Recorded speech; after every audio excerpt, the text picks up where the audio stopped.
as Ukraine has announced their intent to buy between 100 and 150 Gripen fighters, most or possibly all of them being the absolutely newest version, the Gripen E. It leaves both the room to be a game changer for Ukraine, or something that can fall apart as quickly as it's announced. While there have been few game changers in Ukraine, there seem to come less and less, as most technology and tactics have already been tested. But as Ukraine has a limited air force, they have managed to keep Russia from gaining air superiority, something needed to win the conflict. But so how could Gripen E become a game changer for Ukraine? And how could it all fall apart? With the biggest two problems being the time frame and financial backing, as these are not cheap fighter jets, but newly produced fighter jets Sweden are just starting to receive as well. With possible ways to finance would be either through Russian frozen assets or initiatives like the Pearl, where several countries can foot the bill.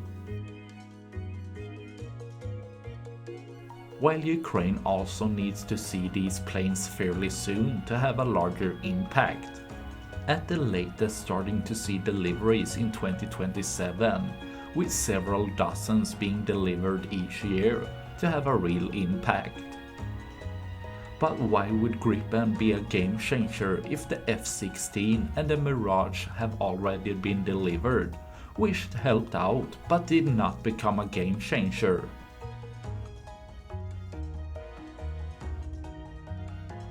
The difference is the capability of the planes, with the F-16 and Mirage being good fighter planes. The ones delivered are older ones, more similar to the Gripen A. With the Gripen being designed to fight in a conflict Ukraine is in, while having the top-of-the-line upgrades in all aspects, makes it possibly the best plane to be chosen. Going over some quick facts, Gripen is a smaller plane with 15.2 meters in length, 8.6 meters in wingspan and 4.5 meters in height.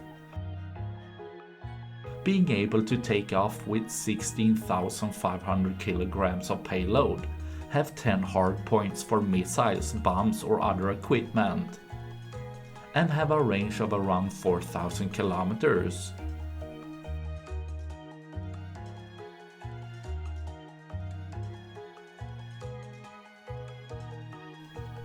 If you compare it with one of Russia's most advanced fighter jets, the Su-35S, the Gripen have a smaller radar cross-section of around 0.5 square meters straight on, while the longer, wider and higher Su-35 has less stealth design incorporated, leaving it between 1 to 3 square meters in its radar cross-section.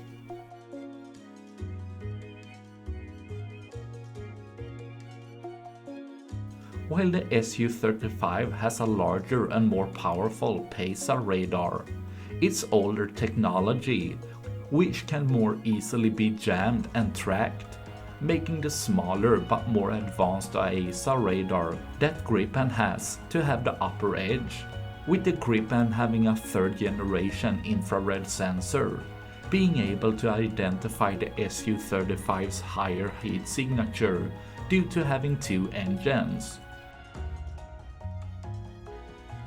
While the Su-35's second generation infrared sensor would have to be a lot closer to detect the Gripen's smaller heat signature.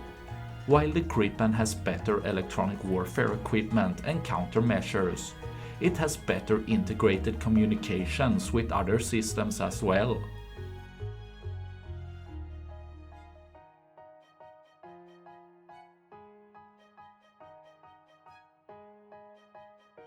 With the three main possible game changers that can add to Gripen's capability is the Meteor missile,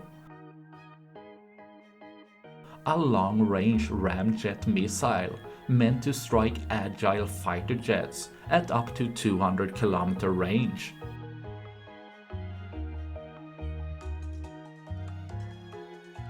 making it possible for Ukraine to shoot down more Russian airframes or push them further back, making it so Russia's air force can play a smaller part in the conflict.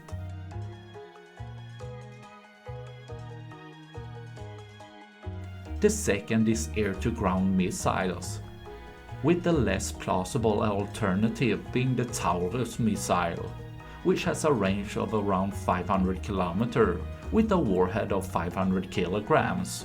Meant to destroy hardened structures, it would be a great extension to Ukraine's capability, but being less likely to be delivered.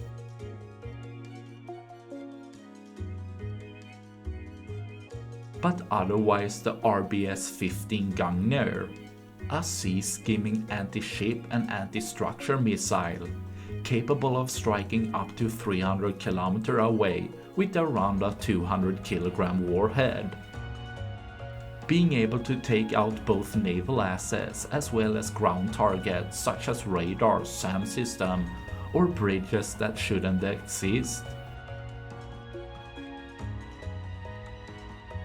With the last huge benefit being the ASC-890 surveillance plane that Ukraine has already received. These are built by the same company as the Gripen plane. With a surveillance range of around 400 km, it can help track and detect objects for the Gripen plane to strike both the ground and in the air, giving the Gripen planes a boost in range.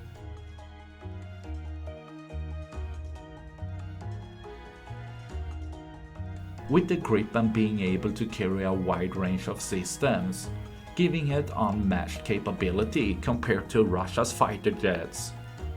While the cost of a Gripen plane is a bit higher, around $80 to $100 million, the cost per hour of flight is far cheaper than many other planes, making it still a relatively cheap plane over a complete lifespan. But with the added benefit of being easy to maintain, having short downtime as little as 15 minutes before it can take off again, having short takeoff and landing strips needed, only around 500 to 600 meters, and being able to even take off from roads, make it possible to hide these planes better, as they're at their most vulnerable when on the ground. With the future being able to show if Gripens will be delivered, at what quantities and how much impact they will have, the potential is there to be a game changer, leaving a lot less for tomorrow. That's all I had for this video. Please like and subscribe for more. Thanks for watching. Bye.